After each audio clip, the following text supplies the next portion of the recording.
အားလုံးပဲမင်္ဂလာပါအင်းမြင့် education မှာယနေ့သင်ကြားမယ့်သင်ကြားရေး lesson ကတော့ G6 သင်ယူအခန်း3ရဲ့ Lesson-34 ပဲဖြစ်ပါတယ်ဆရာတို့ပု္ပ္ပစာနံပါတ်9ကိုဆက်လက်လေ့လာလိုက်ရအောင်ပါပု္ပ္ပစာနံပါတ်9မှာဆိုရင်အမြောက်ပု္ပ္ပစာများကိုတွက်ပြီးစာကြောင်းအဓိပ္ပာယ်ဖော်ပြကြမယ်လို့ပြောထားပါတယ်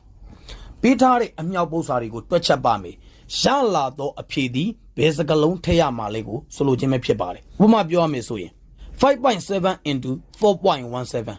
5.7 နဲ့ 4.17 မြောက်လို့ရရှိလာသောတန်ဖိုးရဲ့နေရာမှာဘတ်ဆိုတဲ့စကားလုံးထည့်ပေးရမှာပဲဖြစ်ပါတယ်543.9 into 5မြောက်လို့ရရှိလာသောတန်ဖိုးရဲ့နေရာမှာဒယ်ထည့်ပေးရမှာပဲဖြစ်ပါတယ်ဒါကြောင့်ဆရာတို့ကစာကြောင်းအဓိပ္ပာယ်ကိုဖော်ပြပြီးသားဖြစ်သွားပါပြီဆရာအဖြေလေးတွေတခါတည်းတန်းထည့်ပေးထားပါတယ်5.7 into 4.17 ဤအဖြေကိုပြောပါဆိုရင် 23.769 ပဲဖြစ်ပါတယ်ဒါကြောင့်ဆရာတို့က 23.769 ရဲ့နေရာမှာဘတ်ဆိုတဲ့စကားလုံးလေးထည့်ပြီးရင်ရှားပါပြီအောက်မှာဖြေလေးရှာကြည့်ပါမယ်ဒီမှာဆရာတို့ 23.769 မှာသူ့ရဲ့နေရာမှာဆရာတို့က BEST best လို့ပြီးထည့်ပေးလိုက်ရင်ရပါပြီ543.9 into 5ရရှိလာသောတန်ဖိုးကိုပြောပါဆိုရင် 2790.5 ပဲဖြစ်ပါတယ်သူ့ရဲ့နေရာမှာဆရာတို့ဒယ်ထည့်ပေးရမှာပဲဖြစ်ပါတယ်2790.5 ရဲ့နေရာမှာဆရာတို့ဒယ်ထည့်ပေးရမှာပဲဖြစ်ပါတယ်နောက်ထပ်တစ်ခု 30.9 into 4.02 ဤအဖြေသည် 55.878 ပါ 55.878 ရဲ့နေရာမှာဆရာတို့ is ထည့်ပေးရမှာပဲဖြစ်ပါတယ် 55.878 ရဲ့နေရာမှာဆရာတို့ is ထည့်ပေးလိုက်ပါပြီနောက်ထပ်တစ်ခု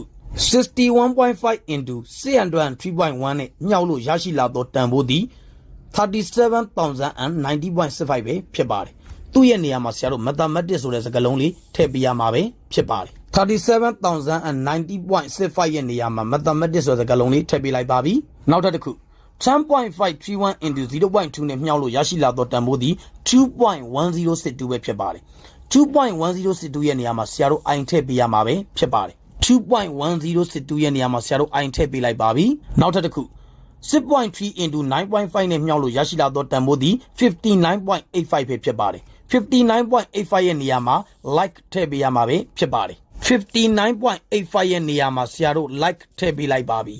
နောက်ဆုံးတစ်ခု 8.44 into 3.6 ရဲ့အဖြေသည် 30.384 ပဲဖြစ်ပါတယ် 30.384 ရဲ့နေရာမှာဆရာတို့ subject ကိုထည့်ပေးရမှာပဲဖြစ်ပါတယ် 30.384 ရဲ့နေရာမှာဆရာတို့ subject ထည့်ပေးလိုက်ပါပြီဒါဆိုရင်ဆရာတို့စကားလုံးအဓိပ္ပာယ်ကိုဖော်ပြပြီးသားဖြစ်သွားပါပြီ